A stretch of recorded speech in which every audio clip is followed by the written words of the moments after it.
Good morning. I'm Reverend Karen Davis of First Christian Church. If you're getting ready to go on a trip, you usually start thinking about what you're going to take on that trip. So as we continue on our faith journey, as we take this summer road trip through the scriptures and reflect on what God has asked us to do and be, think about packing for that trip.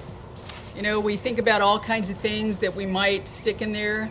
Maybe our clothing, maybe an assortment of items. We might start filling up our bags really fast. Oftentimes, if you're going on a trip, it's good to have a packing list that tells you what you should bring, because otherwise it's very easy to fill up all your bags with a lot of things you really don't need, that aren't necessary, that aren't important. And that's where the prophet Micah, chapter 6, verse 8, helps us to reflect on what is really needed, what is required of us. Micah tells us very simply that we don't need all of those other things to try to impress God. Simply what we need is to do justice, to love kindness, and walk humbly with our God.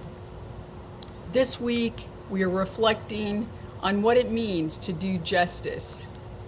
They'll be posted on our church Facebook page some specific suggestions of organizations that you could donate to, volunteer with, get involved with. But when we think about what does it mean to do justice, it means much more than trying to be relevant or provocative with what we post on social media, how many times we like something. What it means is actually making it part of our everyday life. And it's not always easy, because oftentimes it involves self-reflection, it involves change, but it means doing those things to show that indeed we believe in God's justice and mercy for all. So it begins with acting upon those thoughts.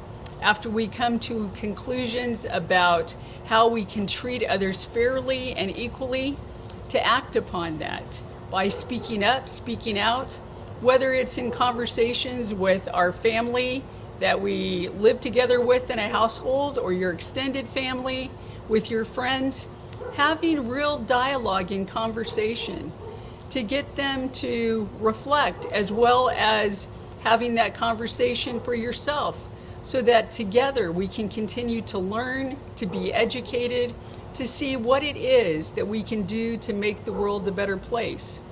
Then it involves our time. How do we spend our time? Are we doing those things that build others up and that build up all of God's people? The organizations that we volunteer with, the groups that we are involved with, are they groups that continue to share God's love and God's justice? Are we part of organizations that are making the world a better place?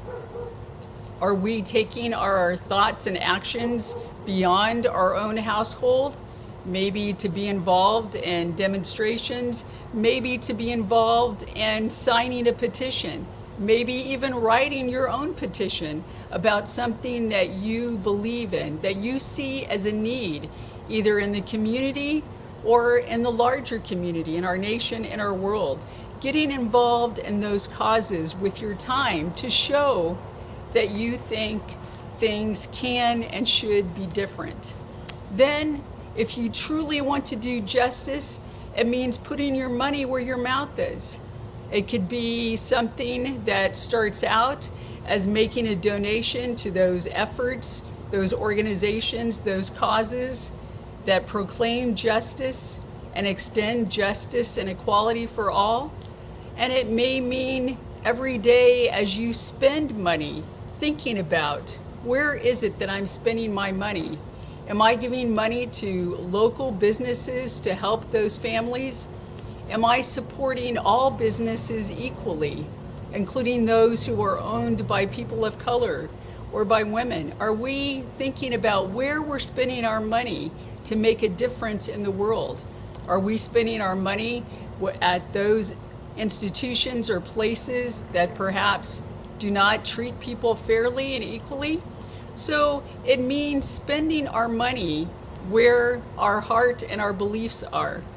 So I want you to think this week about how in your life you can work to do justice with your thoughts, with your actions, with your time, with your resources, to make a consistent message of God's truth and justice for all God's people. May God continue to bless you and guide you.